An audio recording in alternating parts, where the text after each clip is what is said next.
And welcome back to my channel Banu movie blogs. ಇವತ್ತು ನನ್ನ ಗಂಡನ ರೈಡ್ ಕರ್ಕೊಂಡು ಹೋಗ್ತಿದ್ದೀನಿ ಅಂತ ಅವ್ರು. ನಮ್ಮಮ್ಮ ನಾನ್ ವೆಜ್ ರೆಡಿ ಮಾಡಿ ವೇಟ್ ಮಾಡ್ತಿದ್ದಾರೆ ನಮಗೋಸ್ಕರ. ಪಾಪುಗಳು ಅಷ್ಟೇ ನೀವು ಮೂಕಂದು ಬರೋದು ತೆಗಿರಿ.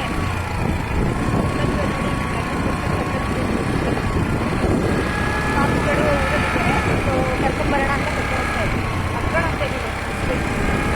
ಅವರೇ ಗಾಡಿ ಓಡಿಸ್ಕೊಂಡು ವೀಡಿಯೋ ಮಾಡೋಣ ಅಂತೇಳಿ. ನೋಡಿ ನನ್ನ ಮಗಳು ನನ್ನ ಈ ಥರ ವೆಲ್ಕಮ್ ಮಾಡ್ತಾ ಇದ್ದಾಳೆ. ಚಿನ್ನಿ ಹೋಗ್ಲಾ ನಾನು ಬಂದ ತಕ್ಷಣ ಹೋಗಿ ಅನ್ನೋ ಮಗಳು ನೀನು ಒಬ್ಳೆ ಕಣೆ.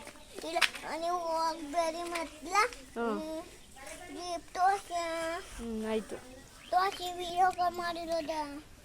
ಮಗಳೇ ಹಾಯ್. ನಿಂಗೂ ಖುಷಿ ಆಗ್ಲಿಲ್ವ ಮಗನೇ? ಖುಷಿ ಆಯ್ತು. ಊಟ ಮಾಡ್ತಾ ಇದ್ರಾ? ಯಾಕೆ ಜೀಪ್ ತಂದಿಲ್ಲ? ನೋಡೋದೆಲ್ಲಿ ನೀನು? ಮಾವ ಹೇಳಿಲ್ಲ ಫಸ್ಟ್ ಸ್ಟ್ಯಾಂಡ್ಗೆ ಹೋದ್ಮೇಲೆ ತಂದ್ಕೊಡ್ತೀನಿ ಅಂತ. ಫಸ್ಟ್ ಸ್ಟ್ಯಾಂಡರ್ಡ್ ಅಲ್ಲ. ಅಜ್ಜಿ ಊಟ ಮಾಡಕ್ಕೆ ಕರಿತಿದ್ದೆ, ನಡೀರಿ. ಬೀಳ್ತೀಯ ಮಗ್ನೆ? ಚಿನ್ನಿ ನಡಿ ಒಳಗಡೆ ನಡಿ. ಬನ್ನಿ ಇಬ್ರು.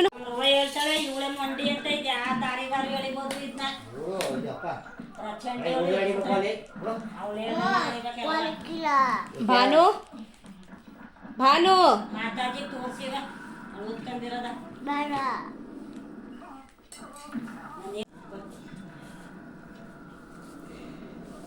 ನಿಮ್ಮ ಮಾವು ತುತ್ತು ಅಜ್ಜಿ ತುತ್ತು ಯಾರು ನೋಡಲಿಲ್ಲ.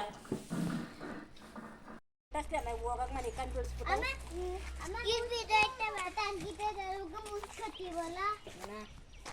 ಕೈ ನೀರು ಕೊಡ್ತಾಳ ನಿಮ್ಮಮ್ಮ. ಮುಡ್ಸ್ಕೊಂಡ್ರೆ ಕೈಗೆ ನೀರು ಕೊಡ್ತಾಳೆ. ಇಸ್ಕೊ. ಇನ್ನೇನು ನೆನ್ಕಳ್ರವ ಎಲ್ಲನೂ ಇನ್ನು ಆಟ ಸಮಯ ಮ್ಯಾಕ್ ಹಾಕ್ತೀನಿ.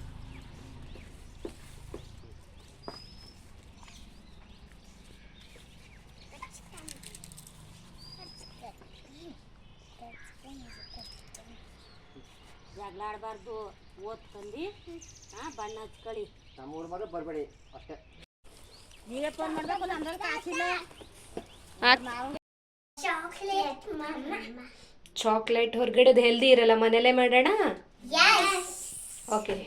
ಇವಾಗ ಭಾನುಭೂವಿಗೆ ಚಾಕ್ಲೇಟ್ ಬೇಕಿದೆಯಂತೆ. ನಾವು ಚಿಕ್ಕ ವಯಸ್ಸಲ್ಲಿದ್ದಾಗ ಹಾಲು, ಮೊಸರು, ಸಕ್ಕರೆ, ಸ್ವಲ್ಪ ಕಾಫಿ ಪುಡಿ ಯೂಸ್ ಮಾಡಿ ಮಾಡ್ತಾಯಿದ್ವಿ. ಸೊ ಅದನ್ನೇ ಟ್ರೈ ಮಾಡ್ತೀನಿ ಇವಾಗ. ಹೆಂಗಿದ್ರು ಹೋಮ್ ಮೇಡು ಹೆಲ್ದಿಯಾಗಿರುತ್ತೆ, ಔಟ್ಸೈಡ್ ತಿನ್ನೋದಕ್ಕಿಂತ ಬೆಟರ್. ಓಕೆ ಚಿನ್ನಿ?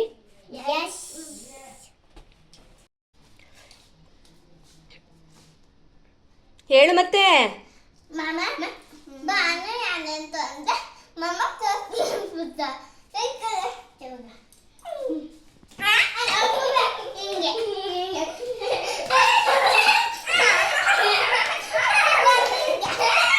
ಈ ಥರ ನಾನು ತಲೆನ ಬಿಸಿ ಮಾಡಿಕೊಂಡು ಹೆಚ್ಚು ಕಡಿಮೆ 1.5 ಮಂತ್ ಆಗಿತ್ತು.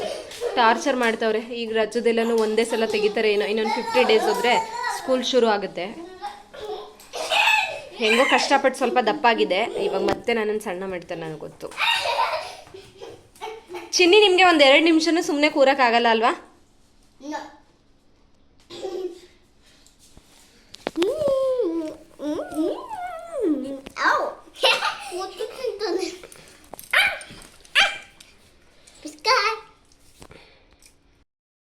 ಒಂದು ಈ ಗ್ಲಾಸು ಟೀ ಗ್ಲಾಸ್. ಸೊ ಇದರಲ್ಲಿ 1 ಗ್ಲಾಸು ಹಾಲು, 1 ಗ್ಲಾಸ್ ಮೊಸರು, ಹಾಗೆ 1 ಕಪ್ಪು ಸೇಮ್ ಅಳತೆಯಲ್ಲೇ ಸಕ್ಕರೆ ತೊಗೊಂಡಿದ್ದೀನಿ. ಸೊ ಅದಕ್ಕೆ ಸ್ವಲ್ಪ ಕಾಫಿ ಪುಡಿನ ಆ್ಯಡ್ ಮಾಡಬೇಕಾಗುತ್ತೆ. ಯಾವ ಪಾತ್ರೆಯಲ್ಲಿ ಮಾಡ್ತೀನಿ ಆ ಪಾತ್ರೆಗೆ ಎಲ್ಲನೂ ಹಾಕೊತಿದ್ದೀನಿ. ಇದನ್ನು ಲೋ ಸಿಮ್ಮಲ್ಲೇ ನಾವು ಬಿಸಿ ಮಾಡ್ಕೊಬೇಕಾಗತ್ತೆ.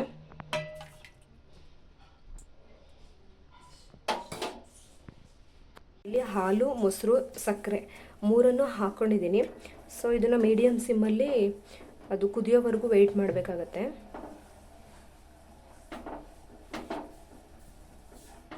ಬೇಕು ಅಂತ ಹೇಳಿದ್ರೆ ಸ್ವಲ್ಪ ಕೊಬ್ಬರಿ ತುರಿನೂ ಆ್ಯಡ್ ಮಾಡ್ಕೊಬೋದು. ನನಗಿಲ್ಲಿ ಬೇಡ ಅನ್ನಿಸ್ತು, ಸೊ ಹಾಗಾಗಿ ನಾನು ಹಾಕ್ತಾ ಇಲ್ಲ.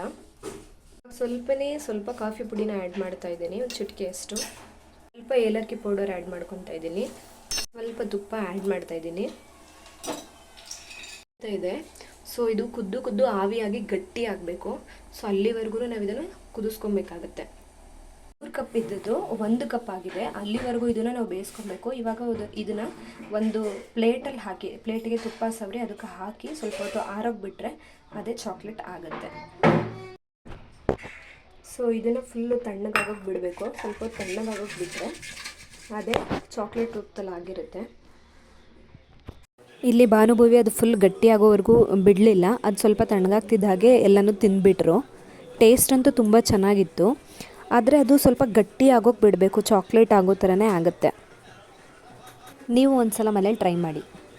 ನಾವು ಲಾಸ್ಟ್ ಟೈಮ್ ಕ್ಯಾನ್ವಾಸ್ ಹೋದಾಗ ಬೋಟಿಂಗ್ ಹೋಗಿದ್ವಿ ಅಂತ ಹೇಳಿ ಭಾನುಭವಿ ವಿಡಿಯೋ ನೋಡಿ ಅಳ್ತಾಯಿದ್ರು ನಾವು ಆಡಬೇಕು ಅಂತ. ಸೊ ಹಾಗಾಗಿ ಇಲ್ಲಿ ನೀರಲ್ಲಾದರೂ ಅಟ್ಲೀಸ್ಟ್ ಆಟ ಆಡ್ಸೋಣ ಅಂತ ನಲ್ಲಿ ನೀರು ಬಂದಿತ್ತು. ಸೊ ಸ್ನಾನ ಮಾಡಿಸೋದಿತ್ತು ಹೇಗಿದ್ರು ಅಂತ ಹೇಳಿ ಸ್ವಲ್ಪ ಹೊತ್ತು ನೀರಲ್ಲಿ ಆಟ ಆಡಲಿ ಅಂತ ಹೇಳಿ ನೀರಲ್ಲಿ ಆಟ ಆಡಿಸ್ತಾ ಇದ್ದೀನಿ.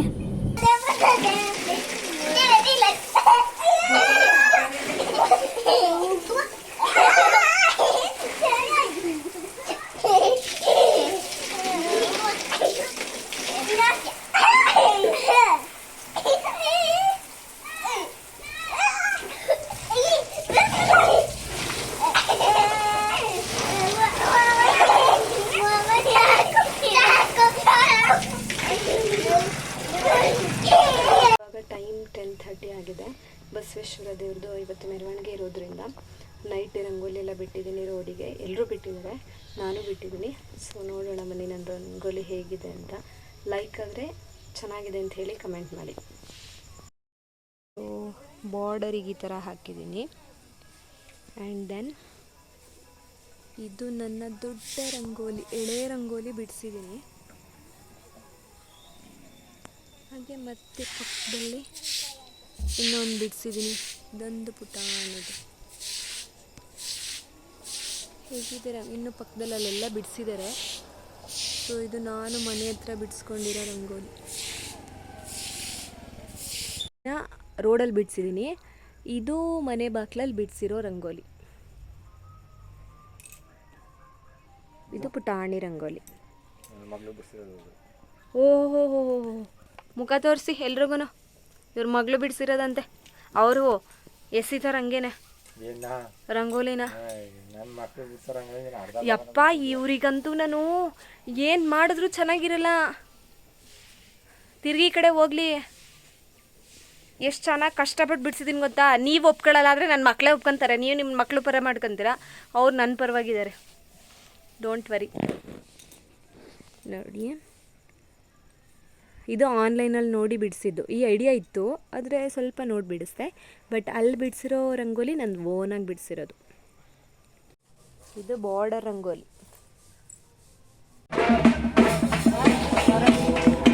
ದೇವರು ಮನೆ ಹತ್ರ ಬರೋಷ್ಟರಲ್ಲಿ ದೀಪನ ಹಚ್ಕೊತಿದ್ದೀವಿ. ದೀಪನ ಇಲ್ಲಿ ಹಚ್ಚುತ್ತಾ ಇರೋದು ಅಮ್ಮ ಹಚ್ತಿದ್ದಾರೆ. ಉತ್ಸವ ಇತ್ತು ಅಂತ ಹೇಳಿ ಅಮ್ಮನೂ ಕರ್ಕೊಂಡು ಬಂದಿದ್ವಿ. ಇದು ಭುವಿ ಮತ್ತು ಅಮ್ಮ ಭಾನು, ಹಾಗೆ ಪಕ್ಕದಲ್ಲಿರೋದು ನಮ್ಮತ್ತೆ. ಎಲ್ಲರೂ ದೇವ್ರಿಗೋಸ್ಕರ ವೆಯ್ಟ್ ಮಾಡ್ತಾಯಿದ್ವಿ. ಉತ್ಸವನ ಹೊತ್ಕೊಂಡ್ರೆ ಇನ್ನು ಅದಕ್ಕೆ ಲೈಟಿಂಗ್ಸ್ ಅರೇಂಜ್ಮೆಂಟಿಗೆ ಅಂತ ಒಂದು ಆಟೋ ಅರೇಂಜ್ ಮಾಡಿದರು. ಅದರಲ್ಲಿ ಕೂತಿರೋದು ಪ್ರೀತಿ ಅಪ್ಪ ಮತ್ತು ತಮ್ಮ. ದೇವ್ರು ಹೊತ್ಕೊಂಡಿರೋರಿಗೆ ಕಾಲು ತೊಳೆಯೋಕೆ ಅಂತ ನೀರು ಇಟ್ಕೊಂಡಿದ್ದಾರೆ.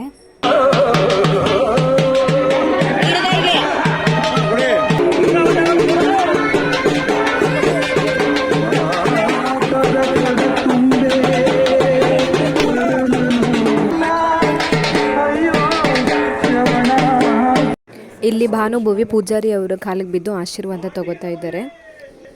ಅದಾದಮೇಲೆ ಮತ್ತೆ ಮನೇಲೂ ದೇವ್ರ ಮನೆಯಲ್ಲಿ ದೀಪನ ಹಚ್ಚಿ ಇಟ್ವಿ. ಹೇಗಿದ್ರು ನಮ್ಮ ಪತಿ ದೇವರಿಗೂ ಒಬ್ಬಟ್ಟಂದರೆ ತುಂಬ ಇಷ್ಟ. ಅಮ್ಮನೂ ಬಂದಿದ್ದರು. ಸೊ ಹಾಗಾಗಿ ಒಬ್ಬಿಟ್ಟೆ ಮಾಡೋಣ ಅಂತ ಹೇಳಿ ಒಬ್ಬಿಟ್ಟು ಮಾಡಿದ್ದೆ.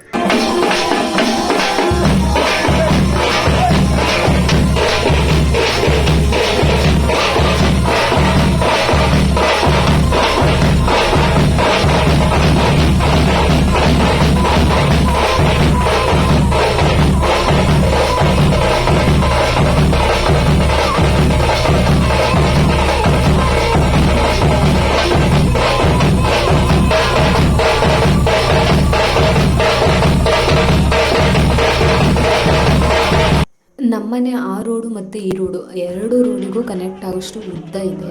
ಸೊ ಹಾಗಾಗಿ ನಾವು 2 ರೋಡಲ್ಲೂ ಪೂಜೆ ಮಾಡಿಸ್ತಿದ್ದೀವಿ. ನಾನಲ್ಲಿ ಪೂಜಾರಿ ಹತ್ರ ಆಶೀರ್ವಾದ ತೊಗೊಳಕ್ಕಾಗಿರಲಿಲ್ಲ. ಸೊ ಹಾಗಾಗಿ ಇಲ್ಲಿ ಆಶೀರ್ವಾದನ ತೊಗೋತಾ ಇದ್ದೀನಿ.